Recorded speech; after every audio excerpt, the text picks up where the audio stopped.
All right, everybody, welcome back to Best Hour of Their Day. I am going to go solo today. So, this is something I've been wanting to do for a while, but it's a little bit detailed, and I kind of had to do some pre work for some of it because I had to get my thoughts together. Otherwise, this would be just a big, hot mess. But before I get into this one, first and foremost, I'm going to speak kind of on behalf of Jay and I both, and Todd, and just tell all of you a big thank you for everything that you guys have done for us. And that might sound a little weird, but a lot of what we do is because of you guys. So the number of DMs that we get, telling us thank you or giving us topic ideas is a lot of what fuels the podcast and fuels our ideas for the future. So everything that we do is largely in line with like making sure that we aid the affiliate owners, the coaches, to be better, because that's who we see as underserved population. So I know we talk about the underserved population being in the world of athletes, but the way we see it is that the affiliate owners and coaches are the underserved population. And I don't think that's anybody's fault. It's just there's so much to be covered in that world, and it requires so much experience and so much expertise that I just don't know that there's a ton of people in the space that could check that box. So I don't know how well of a job we're doing at it, but we're trying, and we're trying to get better at it. But thank you guys.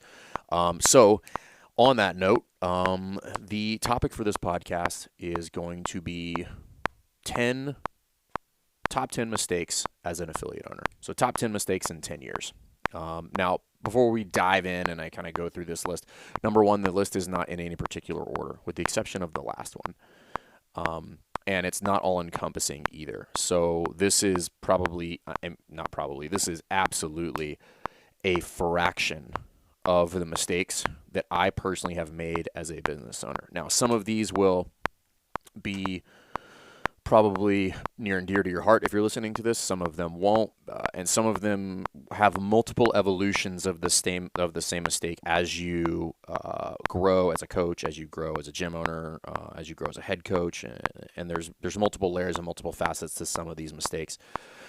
Some of them are easy fixes. Some of them require a lot of work, but they're all equally important because, as we know, if we think about the 10 general physical skills with regard to CrossFit that we give in the What is CrossFit, and I'll test myself here. So it goes cardiorespiratory endurance, strength, stamina, flexibility, speed, power, coordination, accuracy, agility, and balance.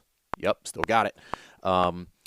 You could think of these mistakes as the same, right? Like, or these, I don't want to say mistakes, but these facets that these mistakes would be attached to would be similar, right? I mean, like you don't want to err too much on the side of any one of these. Like you just want to be balanced across all of them. Now, before you listen to this one, I do think you should go back and listen to the previous podcast that I did on, how fit is your gym. I think it's super important and it's very relevant to this. So there's going to be some overlap, but this one's a little bit more particular. In that one, just a quick recap, talked about evaluating your gym for its fitness level. So we all know that, if I'm an athlete, I want to be fit. In order to be fit, I need to have good balance across gymnastics, weightlifting, and monostructural metabolic conditioning. And then we take that and we look at operations, marketing, and your service or your coaching is what those three modalities would be in the business. And all of those have multiple layers in them, just like, weightlifting, monostructural gymnastics. So it's just an easy correlation, as I think these mistakes will be. And you can see like they all have a significant impact on the business. So not being well versed in these 10 things that I'm going to talk about will lead to some sort of degradation in your personal development, and loss of staff, and loss of money, and loss of sleep, and just loss of a lot of shit. So, probably going to want to take notes on this one because this is some stuff that I'm pretty sure every gym owner, specifically gym owner, and then coaches, you guys will have some overlap here as well. But every gym owner has made some variation of these mistakes, and it's super important to get it right, because if you don't, you'll pay for it. And the degree with which you'll pay for it kind of depends on what stage of the evolution of your business in. What I would say is, for the most part, there's some that can set you back for a long time if you don't get them right in the beginning. And then some you don't really have to worry about until you grow a little bit, and then the mistakes can be compounding from there. But so again, no particular order. What I'll do is I'll go through these and I'll elaborate on each of them, and I'll give you some of my experiences and stories as I go through. But again, no particular order, no particular importance, with the exception of the last one. And I think when I get there, you'll understand why. So, number one, biggest mistake as a gym owner, failing to get a lawyer. So if you haven't listened to the podcast with Jeff Westmoreland, go back and listen to it. We talk about a whole litany of things that you would need a lawyer for. And his big thing is like, you can pay me a little bit now, or you can pay me a lot later when you get into litigation. So the number of things that you would need a lawyer for, there's some big ones, right? So we'll just cover the low-hanging fruit, which is the inception of your business, right? So is it going to be an LLC? Is it going to be an S Corp? How are you going to design that business with the end in mind? And that's super important because that's going to have tax implications we'll get to a little bit later. It's also going to determine how you plan on growing it, what you should do as all of that unfolds, and a lot of different things. The other thing that you're going to need a lawyer for, and you should have a lawyer for, is when you are going to go sign a lease or buy a building or purchase something, or get into a partnership. So probably the three big ones is, putting your business or creating an entity, signing a lease, and then potentially having a partnership. So we talked a little bit about just like why you should think about, creating your entity, because again, there's tax implications, revenue, how you can do all of that, where you can move things around. And that's kind of a moving target depending on honestly what administration is in the White House and all that stuff and how tax laws are written. But a lawyer can help you sort that stuff out. And then with the lease, they can help you negotiate things that are a little bit more friendly to you. So what are the terms of the lease going to be? Is what you're getting fair price? What is the risk that you're going to be taking on as you kind of move into this lease? And how is all that going to work? So it's really, really important that you get in with a lawyer, and you're not going to pay nearly as much as you thought, depending on where you're going. And if you're not sure, ask your community if anybody's got a good line on a lawyer, and they'll help you out. A good one would not bleed you dry. And if you need a little bit of help and you kind of need it pro bono and it's nothing super crazy, then you need to go to the CrossFit Legal Action Group. And again, go back to the podcast I did with Jeff Westmoreland. It'll be super beneficial for you, and there's a lot of nuggets in there. And then lastly, you don't want to have to kind of willy-nilly find a lawyer or find one in a pinch in the event that you get into some sort of litigation. That is a bad spot to be. I am currently in a 2-year lawsuit with a landlord, and it's I don't know how much it's going to end up costing me, but let's just all assume that it's too much, and it's probably something I could have avoided had I gotten involved with a lawyer to begin with. And there was multiple facets to why that went down, and I'll probably elaborate on that at some other time. It's not that I can't talk about it, it's just not what this podcast is about. But probably would have saved me substantial amount of time, stress, and money, and maybe even avoided the whole thing altogether. So, number one, get a lawyer. That's a big one. Number two, kind of in line with getting a lawyer, get an accountant. And even if you are an accountant, you should get an accountant. Again, go back and listen to the podcast I did with John Briggs from Insight Tax. Having somebody who's a third party who's going to keep you accountable is super important. Now here, I'll give you again, and I'll talk a little bit about some of the stuff I've talked about with John Briggs, is having a good accountant does your books every month, and you don't have to ask your accountant for anything. They're going to send you reports, they're going to send you P&L, they're going to send you balance sheets, they're going to send you comparative balance sheets, they're going to send you quarterly reports, all of that stuff, and they're going to send you a transaction list and be like, what the hell is this charged for? That's what a good accountant does. On the high end, I would say you probably pay $300 for a good accountant who does their job.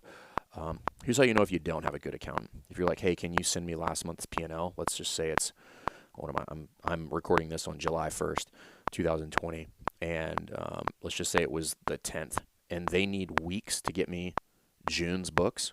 They're not doing their job. So you need an accountant, preferably somebody, this is my personal preference, but feel free to find somebody else who's a Profit First accountant. Again, Insight Tax, John Briggs wrote Profit First for microgyms. It's super important because it's going to teach you that concept of how to operate your business to make it financially secure, so that you can create something that's stable, so that you can have full-time employees, you can go on vacation, you could actually pay your mortgage with these things, and you could make the business serve you, which is super important, because if the business serves you financially and your team, then you will probably provide a better product and service for your members. You don't have to be this benevolent creature and give everything away, and having an accountant will help you do that. Now, I've know any number of scenarios where somebody has a friend or a spouse who's an accountant. I recommend against it almost always. The money that you will save, or the money that you will spend rather, is going to be worth having somebody that works for you in that scenario. Whether you can do your books or not yourself is not the point. The point is that you should not be doing it because you're a business owner, so you should be running your business, not doing your books every month. Now, you're like, hey, well, I could do it and I could save $275. How much time do you spend doing your books? And then how much time could you be doing something like sales or developing your staff? And I would tell you there is return on that, and there is not a ton of return on doing your books. And the likelihood of somebody having to correct your books is pretty high, at which point you're going to pay for that. And now it's a double loss. So get an accountant, reach out for one. Again, we always recommend John Briggs at Insight Tax. We've had him on the podcast. We've had Michael Michalowicz on the podcast, who wrote Profit First, as well as what we did a recent podcast with him on Fix This Next, and it has a lot to do with it. All his books kind of build on each other, which are super cool. But that's number two. You should get an accountant. It's going to save you a lot of stress, and it's going to force you to learn the intricacies of your business, and it's going to force you to understand your business from a nuts and bolts standpoint financially. Like, where is the money going? Again, if you are not regularly going through and having somebody ask you about these different charges, or doing an analysis line by line and saying, I don't need that, I don't need this, you should be. That's how you create a profitable business. And that's the second tier of Michael Michalowicz's hierarchy over business is, the base is sales, and then the second thing on top of that is the profitability, which gives you that wiggle room in times like right now, COVID, where people, ran no profit margin. And it just, the other thing about like having an accountant and helping you to run a profit margin, and even if you're not doing massive sales, is it gives you the ability to make mistakes. You can breathe if you're running a healthy business. And the only way to know if you're running a healthy business is to have a good accountant.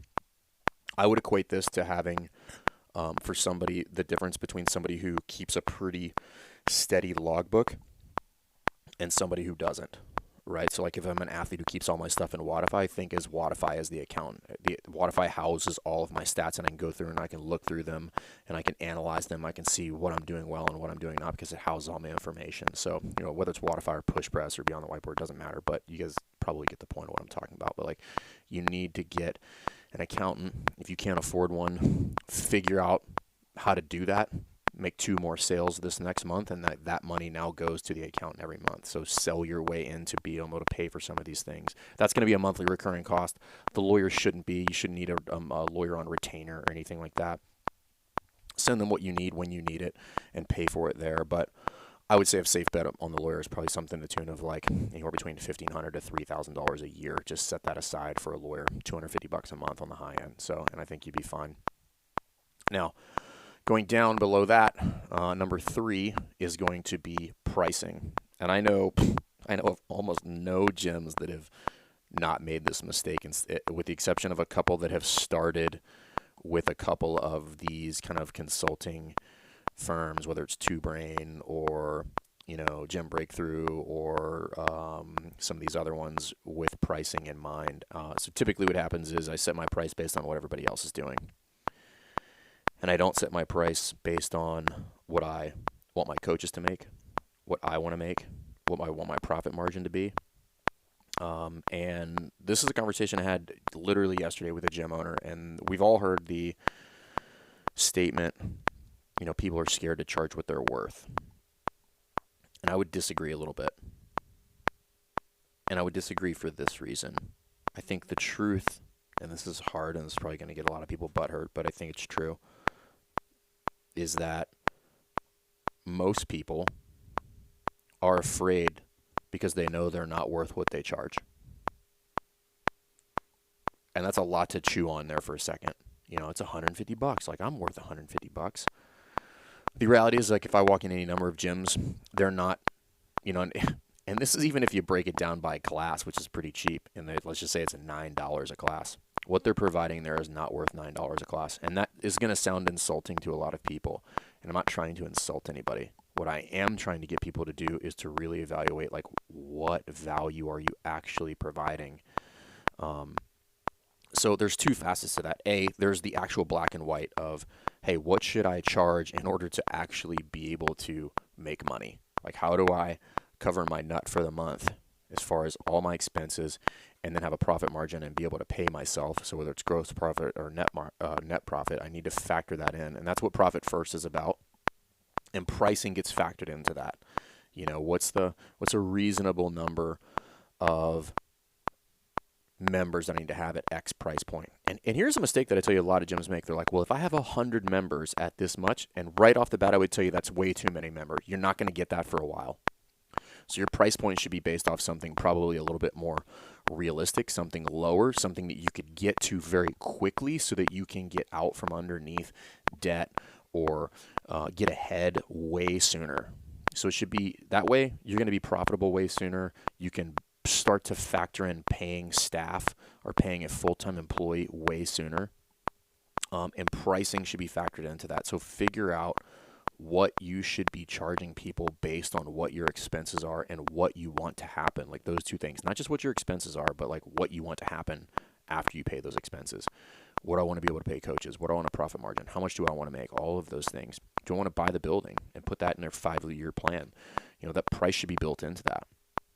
In addition to other things about like regularly increasing the price or charging an equipment fee. Like, all these things you should think about beforehand and map them all out if you're going to start a business, because that way you don't have to do everything backwards and make all the mistakes and be broke. Because if you don't have an accountant, you're not tracking your fund, and you didn't price it out right, you're going to be trapped under the shroud of stress that goes with owning a business, and you're going to make poor decisions in the short term because you're not going to be able to think long term in order to give your business air so that it can breathe, and give yourself air that you can breathe. Because most of people that own CrossFit gyms, quite frankly, like, whether they're trying to be wealthy or not, like, I think everybody should be trying to build wealth, and wealth is whatever you define it to be. But you make better decisions when you're not stressed about money. When you get desperate is when you make poor decisions. When you don't fire that client that should just go away and make your whole gym environment better, or you don't.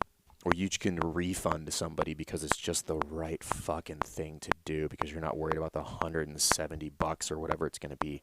Those are the things that you can do if you price things correctly out of the gate. And I'm talking about personal training. I'm talking about group classes. I'm talking about nutrition. I'm talking about, things like, how are you bringing people in there? You can factor all that stuff in, but you should really, really, really think about putting a lot of thought into your pricing, but also think about, how am I going to scale up my pricing? Because there is no scenario in which your pricing stays the same forever. It's just not a real thing.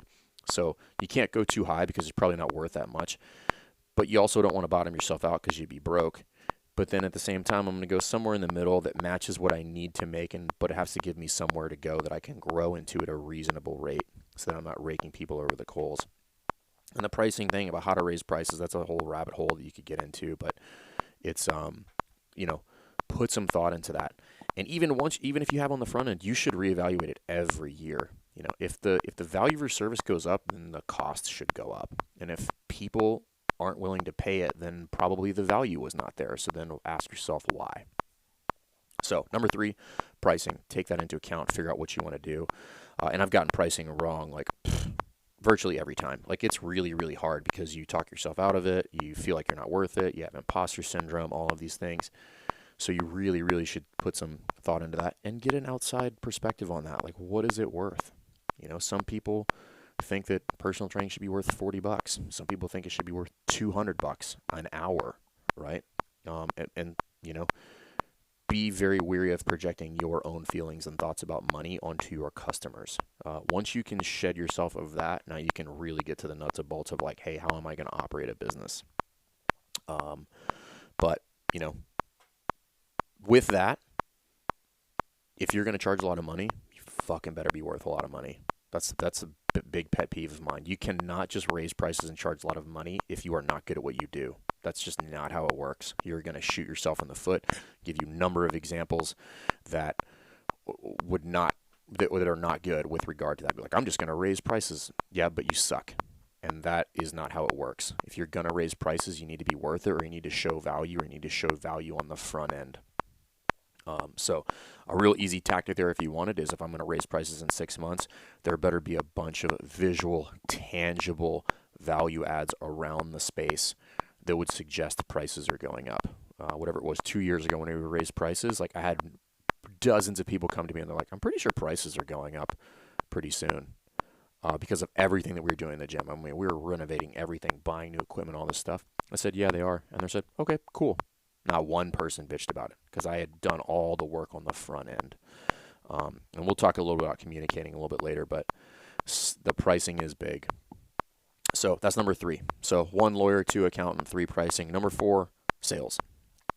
Now, sales is not what you think it is.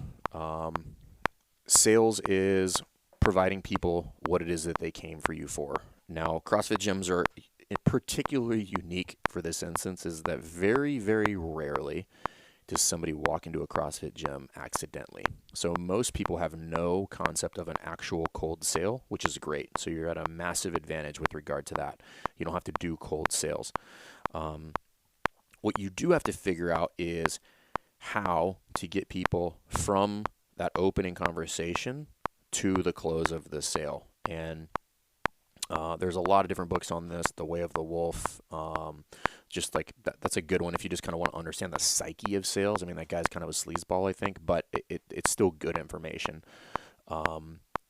The point with sales is you are providing people with something that they came there for. You didn't like cold call these people and try to sell them some shit they weren't looking for. They have a problem. You have a solution. What you need to do is understand that you are the expert and that you should recommend what they should do. And this is a problem that most people struggle with, and it kind of goes back to the pricing, is that there's a psychological issue there with people they don't feel comfortable in their skill set. They have an issue with money themselves personally, and therefore those two blockages basically make them incapable of selling the way that they should be able to. You know, if somebody comes into your gym and they are 50, 60 pounds overweight and they've talked to you about joint pain and stuff like that, and they're giving you a list of reasons that they just kind of want to get their life together, you should have no problem saying you should be in personal training. That's going to be 4 times a week, and that's going to cost you something to the tune of $1,000. But I'm going to save your life. If you're confident in your training, you know you have a good service to offer them, and you know you can help them, it's your duty. You have an obligation to help them. You should do that, okay? So, and I'm not talking about running fucking ads, okay? So I'm not talking about the gym launches of the world, which, quite frankly, is like, in my opinion, going to be Fire Festival of fitness, but that's not what I'm talking about. I'm not talking about running 6-week challenges. I'm not talking about that. I'm talking about one-on-one. Somebody comes in with them, and your job is to give them what they came in for, which you're supposed to give them a solution to their problem, and it should be priced out accordingly. Going back to pricing before that, if you have a solution, which you do, then you should be able to give that to them. You remember, one of the things that even I've had issues in the past is understanding that in that exchange, when somebody's sitting across from you, I am the expert. You, if you're listening to this, you're a coach or a gym owner, you are the expert. They're not coming in there for you to kind of maybe tell them what you think they might be able to do. You should tell them exactly what they need to do. No questions asked. And you should be able to say that confidently. The better you get at that, you're going to see that the more likely people are to probably not give you an objection at all. Because if they walked in your door, the likelihood of them buying is already incredibly high. You just have to tell them that you have a very specific solution to their problem. And if you don't sell them that shit. Don't sell people shit they don't need. Right? But if they come into you and they're looking for, personalized programming, or they want weight loss, be like, sell them that, because that's what they came there for. And then deliver. Going back to pricing, like, you better be worth it. If you're going to sell some people something, you better deliver. That's how you get raving fans. You deliver on what it is. And if you can't deliver, don't sell it. Figure out what your niche is and move away from that thing you're trying to sell. But if you sell some half-assed nutrition program, or you sell some shitty jumpstart program, or you sell some shitty 6-week challenge, and it's not going to get results and it's just designed for turnover and high volume, it's not going to work for you. Don't do that. That's not what I'm talking about. I'm talking about working with people in a one-on-one and giving them what they want. And sales is super important. And in going back to, the kind of the three modalities of business, where we have operations and you have marketing, sales falls under that piece of marketing, right? Marketing, sales, they're one and the same because they overlap, and they have just a ton of, they're somewhat dependent of each other. You need to understand how to do this. And if you don't know how to do it, or you don't feel comfortable with it, you need to do everything within your power to either hire for that, or you need to figure out how to become better at it. Because if you are not good at the previous three, you probably don't have enough money to hire for it, which means you need to get better at it. And then you can hire for it.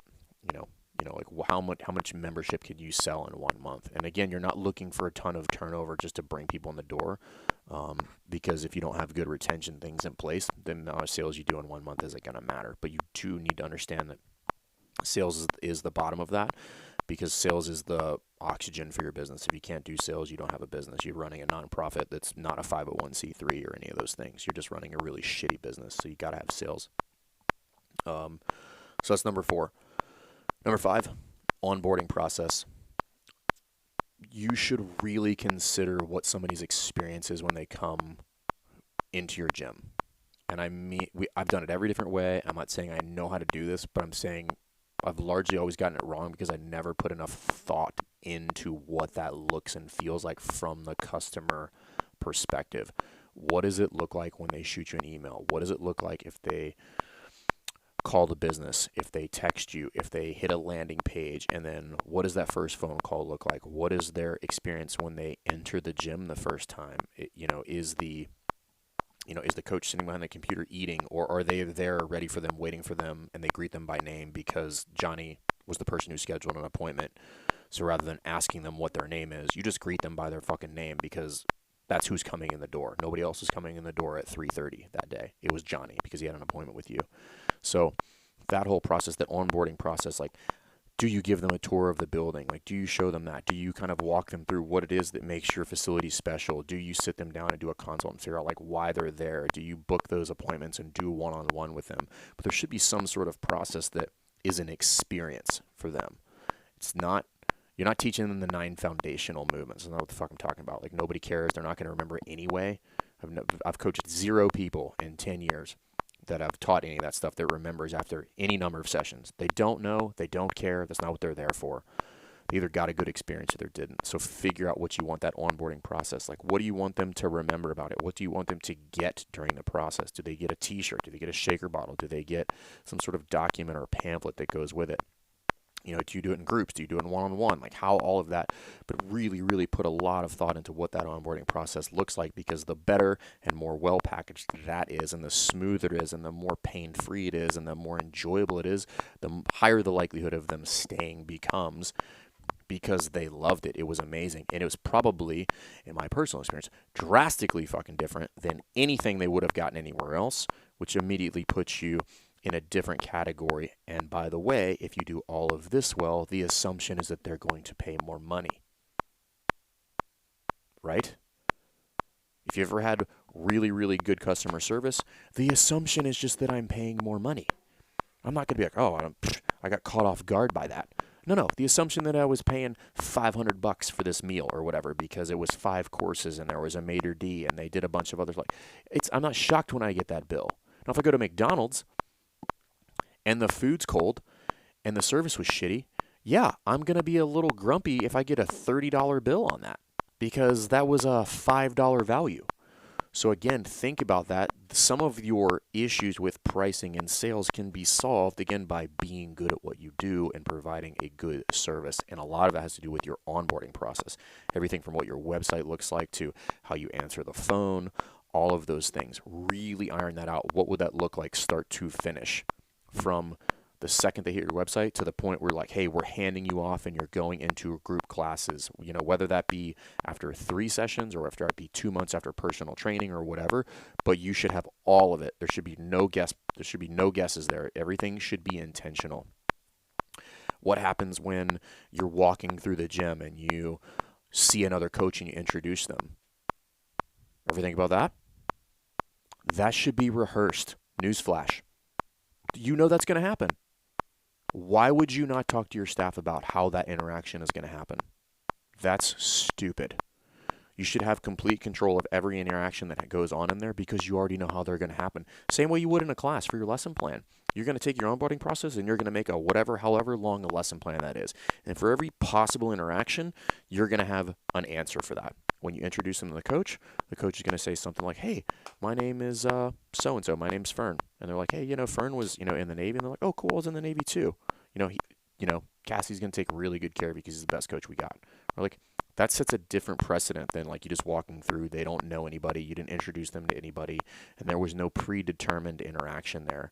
And it doesn't have to be fake. It just needs to be genuine, right? If it's rehearsed, but it's still genuine, it's still genuine, right? It's not fake, but it does need to be rehearsed. It's like the level 1s that we give every weekend. Those are rehearsed, my friends. If you don't know that, you've lost your mind. But they're also incredibly genuine. Those two things can exist together. And quite frankly, that's when it becomes really, really good. Genuine delivery of something combined with rehearsing it so that you actually get it right and you say the right words at the right time. Right? That's how you give people an experience, and that's how the onboarding process becomes incredibly pleasant, and you can break all those walls down of all the things that they're already scared of before they even start. So really, really put some time into that and really put some thought into like what would the most awesome onboarding process look like start to finish. Okay, so really think about your onboarding process. And most people just like, we'll just let people into the class. And I'm also not naive to the fact that this has multiple evolutions, and sometimes a level of practicality has to be applied to where you just have to do what you have to do so that I can run my business. But you should still have this dialed in, right? So if your excuse is, well, I can't do that, it doesn't matter. That's not the point. The point is that's the end goal, and I'm working my way towards that. It also gives me something to shoot for. The second that I can start implementing that onboarding process, it's already been ironed out and it's been redrawn 48 times. But I just couldn't facilitate it before because of time or money or manning or resources. It doesn't matter. So you have to think about that beforehand. Put it in place. This is for all these things. Put them in place and think about them even if you can't execute them yet. Because now they're going to be on your radar and you're going to start working through all of these. Even if you're doing it on the side, you're like, I can't do it yet, but I'm going to work through it. So same thing with your onboarding process, and it will evolve over time. You'll add things. You'll remove things. You'll iron them out. You'll put them in different orders. The point is that you're constantly improving it just like you would with your coaching. All right, number 6, interns. This is a big kind of deep rabbit hole, but here's what I would tell you. I've only fired 2 coaches in 10 years. And it just so happens, now this could just be coincidence, but it just so happens that those 2 people skipped the intern process. So that's my fault, right? And I'm not saying that nobody can hire perfectly. Anybody who says they have the perfect hiring process and they're never going to get it wrong is completely full of shit. So this could be just complete coincidence. But that is my current experience, is that the 2 people that forewent the scrubbing process or the vetting process were the 2 people that I fired over 10 years. Only 2. Everybody else left or moved on to bigger and better things. But those are the 2 people that I had to let go, was the people that I let skip the process. Now, the flip side of that is, I think as you evolve, or even from the get-go, you should outline 2 different processes for an intern, right? So I have an intern who knows nothing. That's one process. Generally, that's where most people lie. They're a member at the gym and they want to coach, and I have to get them up to speed and give them a skill set that they do not possess at the time. That's going to take time. So that looks like, I don't know, anything between, I've seen everything from, a month to 12 months and everything in between. And it doesn't matter. A lot of that is going to depend on like what you think you're capable of, but you should have that outlined and you should revamp it as frequently as necessary in order to create a better product on the back end.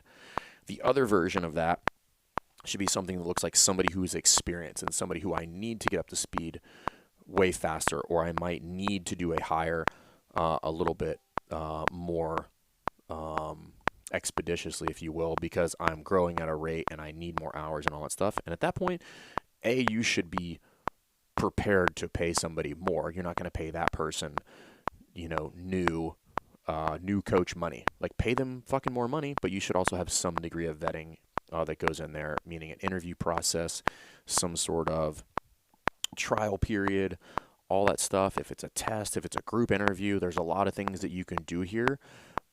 But the end goal is the same for both of these.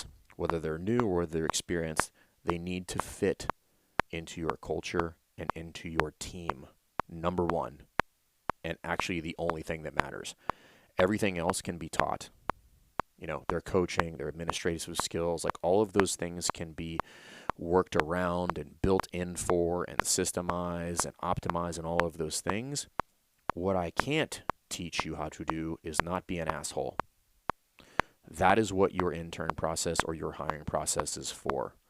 And again, you will get this wrong. There is no scenario in which you don't mess this up at some point, so don't feel bad about it. I am not aware of any business that has never fired anybody. It's just not a thing. So don't feel bad about it. Just know that you probably didn't do some due diligence on the front end. And some people are going to slip through the cracks. We talk about on seminar staff all the time is that when we see interns, like, that's probably the best I'm ever going to see them. So if they suck during the intern process, they're probably going to be really awful once they're hired and let their guard down. So take that into consideration. Get the members' feedback, get the team's feedback, because those are the people they really have to deal with. Those are the people they should be selling themselves to, not you. If they're shunning other coaches because they think they're better and they're kissing your ass, that's probably not the person you want to hire. That's not going to mesh with the team. They're going to cause you a lot of problems. And then outside of that, this is probably just a life advice. Just beware of people that just bring a lot of drama baggage with them. Just don't bring them in the door. I'll tell you guys a story about what I described the proverbial poop cannon. You just don't want people who just have these cannons full of their own life's shit and they just fire them up in the air. And then that shit comes down on everybody else. That's the poop cannon. Avoid those people at all costs. It's just not something you want to get into. So if drama tends to follow people around, drama tends to follow people around. So maybe not the best hire, regardless of what their skill set is. At some point, that drama is not worth whatever the skill set they have. But iron out that intern process and really, really resist the urge to break from it, whatever it is that you design. You can retool it. You can do all of those things. But if you do forego it, you need to figure out how to make it up in the back end. Because it can create resentment within the team if everybody's going through it and then you let somebody skip the process unless they come to the table with just a significant resume and everybody's just like, okay, cool. But again, that person, if I've hired for personality and team culture, they will get along just fine. They'll understand where they sit in the hierarchy and they'll get along. That's what you're hiring for, though, in that intern or / interview process is you're hiring for personality to make sure that they fit the culture. So that's number 6. Number 7, team comms. And this is one that I think I get better at every year, but I still blow it probably once a quarter, if not twice a year. This is actually the same. You could say team / gym communications. That's what I'm talking about. There is no scenario in which I communicate too much to my staff and my members. Now, before I dive into this, what I'm not talking about is like sending out a bunch of fucking salesy stuff. Like, we have protein for sale. Like, that's not what I'm talking about. I'm talking about communicating clearly, regularly, and timely on things that are important to people. And in the gym, there's no shortage of that stuff going on. You need to get in some sort of like very regular pattern of communicating with people so that you teach them where to go and where to look for information so that they are always in the know. So I'll give you an example. We don't host seminars. Well, we're not hosting any seminars right now because of COVID. But a couple years ago, we were hosting pretty regularly. We probably hosted 6 to 8 seminars a year here at the gym. And I would always base our communication effectiveness on how many people showed up to the gym that were members for Saturday class on the day of a seminar. And if one person showed up, we failed. Why? Because we didn't figure out how to communicate to them that the gym would be closed. So when you're communicating, there's certain things that need to be communicated on every platform that you have. If there's a schedule change, that needs to go on Facebook, on Instagram, on email, on text, and needs to be posted somewhere visually in the gym. All of those need to be checked. If you miss one of those, that person is going to show up, because there's always one person who doesn't check any of those other things, and they're going to miss it. And we failed them. And again, I've created a pain point for the members. Okay, so a couple things that we do, feel free to steal them, but these things happen every single, like on this time period. So one, we send out a weekly email every week. We send it out on Sunday nights, and it's got like a pretty standard template in there. Schedule changes, any events that are going on. If there's anything that needs to be highlighted, we put it in there. Typically, we don't put it in there unless it has value. And this is when you're communicating, it has to have value. And this goes back to a video I did on Jerk Block Talk about like social media and provide value. You have to be giving. Like there is a time for selling, but you have to give a lot before you go and ask somebody to buy something. But giving valuable information. Was there a member that was on the podcast? Put that in there. Is there a schedule change? Is there a change to childcare hours? Or is there an event coming up in Murph? Are we doing it this weekend? Or is there a workshop? Or is there a seminar they should be showing up for? Like you need to communicate these really far in advance. Well, I'll tell you, if there's an event 4 to 6 weeks in advance, every week, they should have gotten notified at least 4 times before that thing goes down. 4 times on multiple platforms. So you're talking about something, let's just say it's 4 times on 4 platforms, 16 notifications. It should be no secret that this thing is happening. All right? So you have to communicate with them all the time, right? As long as people are in the know about things that are going on, they have no gripes for the most part, and give them an outlet to come to you. Same thing when you're talking about doing price changes or anything like that, or doing something that changes in the gym. You're going to move the damn pull-up rigged, or not even the pull-up, nothing even that major. You're going to move the barbells 6 feet to the left, send out a notification to the gym, because somebody's going to lose their mind because you didn't tell them that you were moving the damn barbells. Okay, people get weird about that stuff. So you have to communicate often and put it on a periodic timetable so that they know when to look for that information. And the same thing for your team. So we send out a weekly email to the members, and we communicate with them things that are important, and then I send a weekly email to the staff that has some of that stuff that we send to the members, but things that are more pertinent to the staff, things that are going on, things that we're focusing on, issues that are happening, things that we need to be aware of, stuff like that. And that goes out every Sunday like clockwork. In addition to that, we have a staff meeting every month. It goes down every single month, same day, set for life.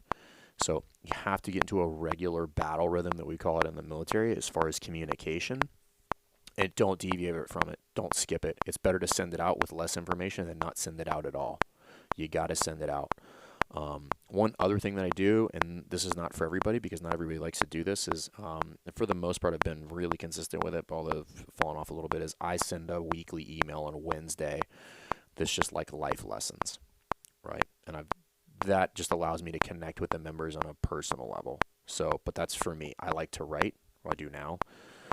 So I'll share stories, lessons learned, things that have happened, stuff that's going on.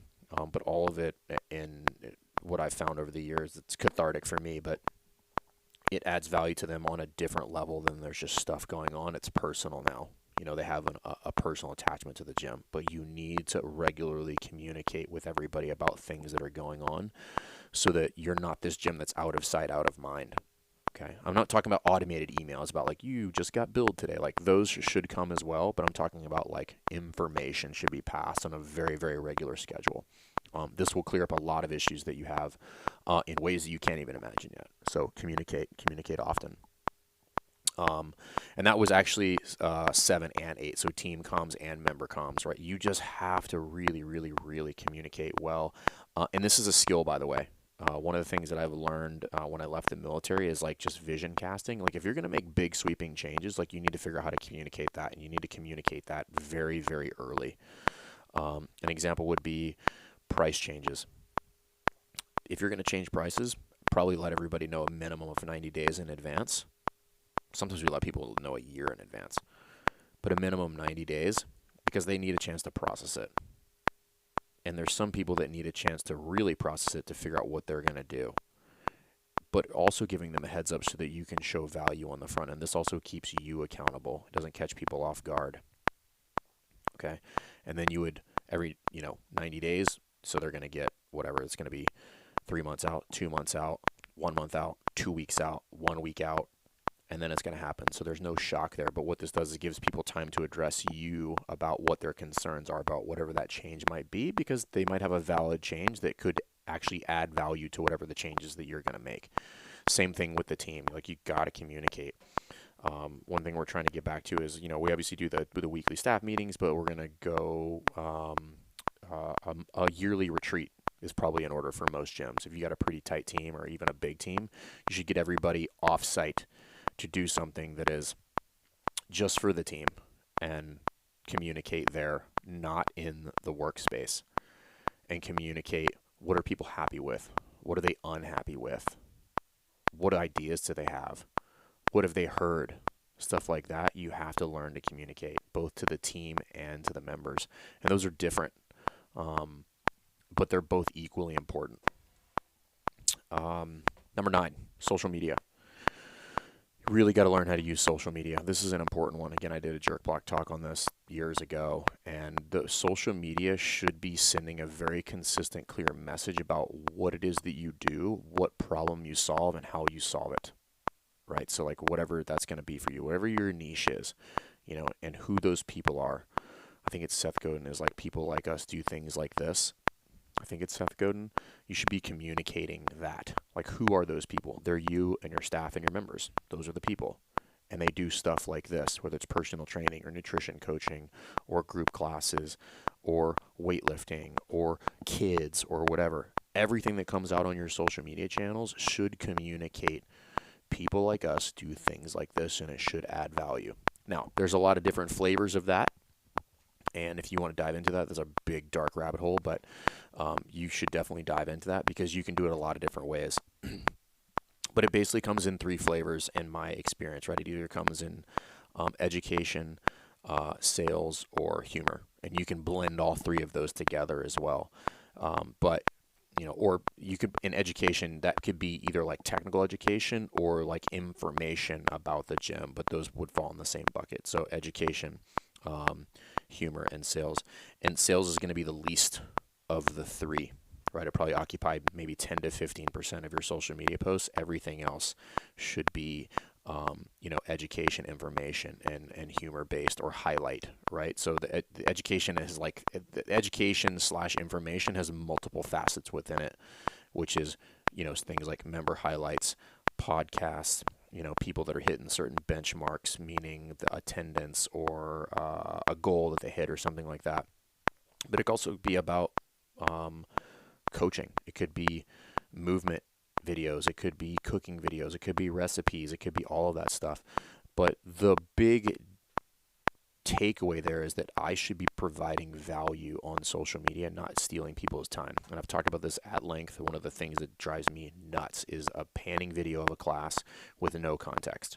And even if it had context in the long form, it would still be bullshit. It's just a shitty video that doesn't really say or mean anything. You should tee up all of those. Like your social media should all be, and it's hard.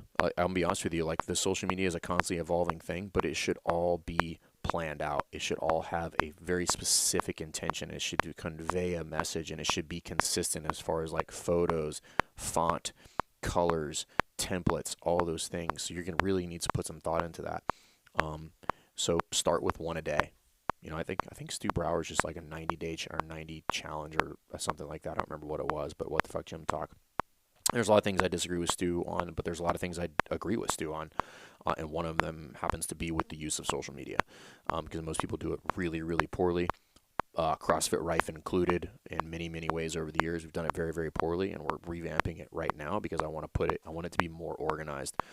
Because if you do this stuff on the fly, and it's not really structured so that it's easy and somebody can just, follow the yellow brick road to making sure that it happens, that is better than having, 1 or 2 good posts that are super random and super lucky over time. But you need to figure out how to use social media. And I mean all forms of social media. I mean live social media. I mean pictures, Facebook, Instagram, YouTube, All of them, you need to learn them because they all have overlap and they'll all give you more exposure, and you will learn things about them, and then learning how to engage on social media as well. So those are the first 9. And then the last one, this one's going to sound a little weird, but it is me, right? Not thinking about me or thinking about you, right? So if you're thinking about how is this serve me? And for a lot of people, this one's really sticky. This is where people got like weird issues, probably unpack back to their youth. But this one is important. And I think fundamentally, if you can figure out how to figure out and get comfortable with doing things and creating something that provides you value, you will be probably successful in anything that you do. And I think it's super important.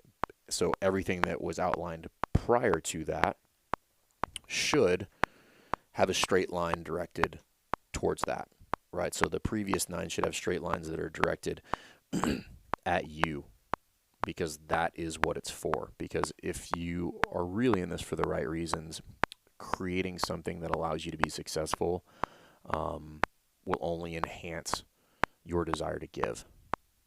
I don't know who it was. It might have been Gary Vee, but he's like, money and fame don't change you, they expose you.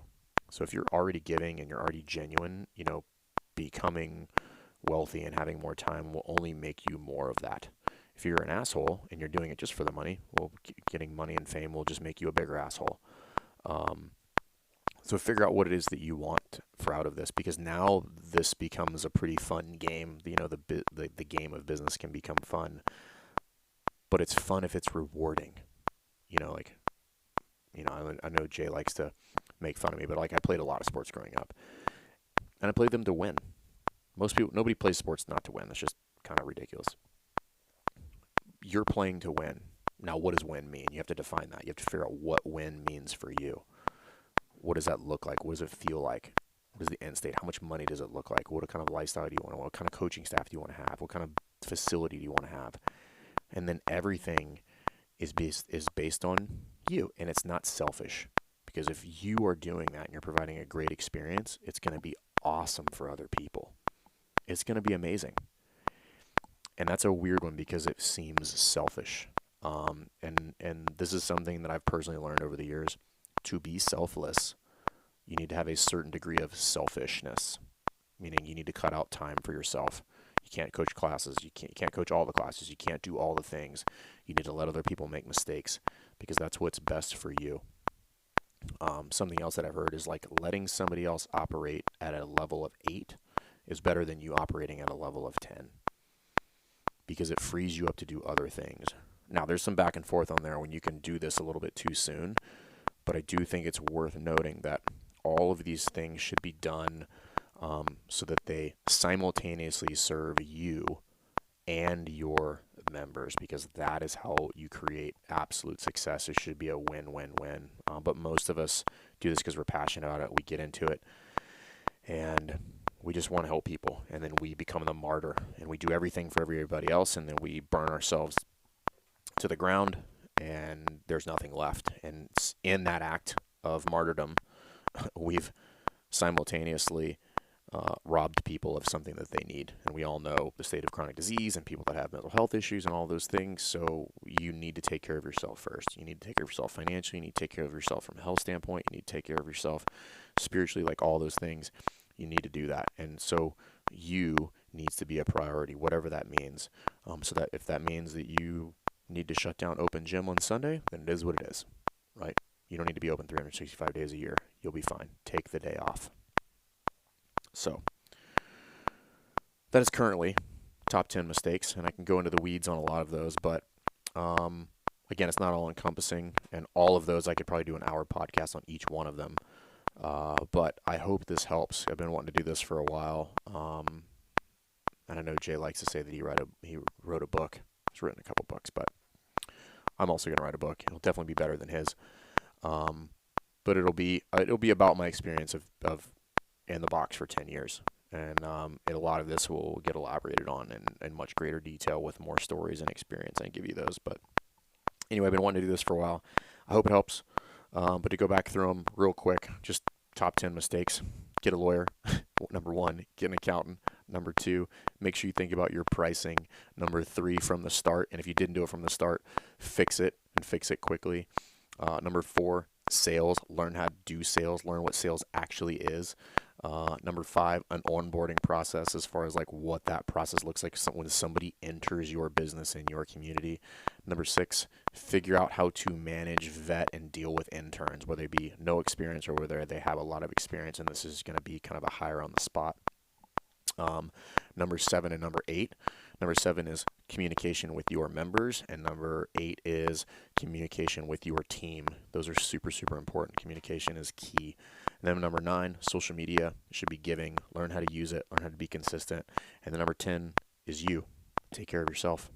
All right, guys. Hope that was useful. See ya. Thanks for listening to Best Hour of Their Day. If you haven't heard about Anchor, it's the easiest way to make a podcast. Let me explain. First of all, it's free. How cool is that? There's a creation tool that allows you to record and edit your podcast right from your phone or computer, so it becomes super simple. Some of these episodes with Fern or Todd or myself chatting with one another, we've done right within the app itself.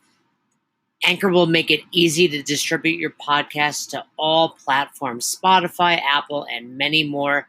And you can make money from your podcast with no minimum listenership. It's everything you need to make an awesome podcast in one place. All you have to do is download the free Anchor app or go to anchor.fm to get started today.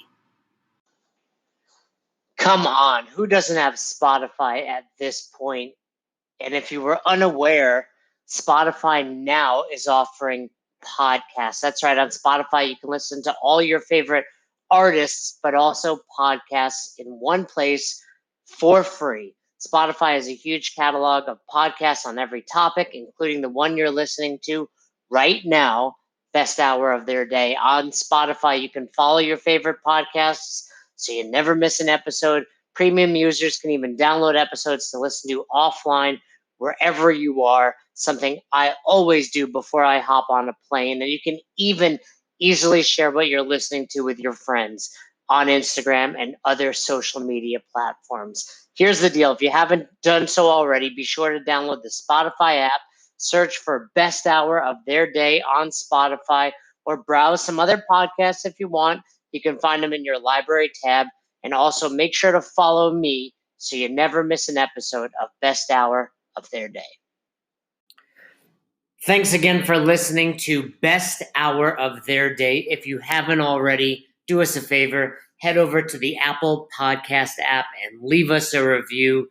We'd love to hear from you. If you have any questions, comments, concerns, feedback for either Fern or myself, hit us up, besthouroftheirday@gmail.com, or send us a DM over on Instagram at Best Hour of Their Day. Once again, we couldn't do this without the amazing community, and you are a part of it. Thanks for listening. Thanks for supporting Best Hour of Their Day.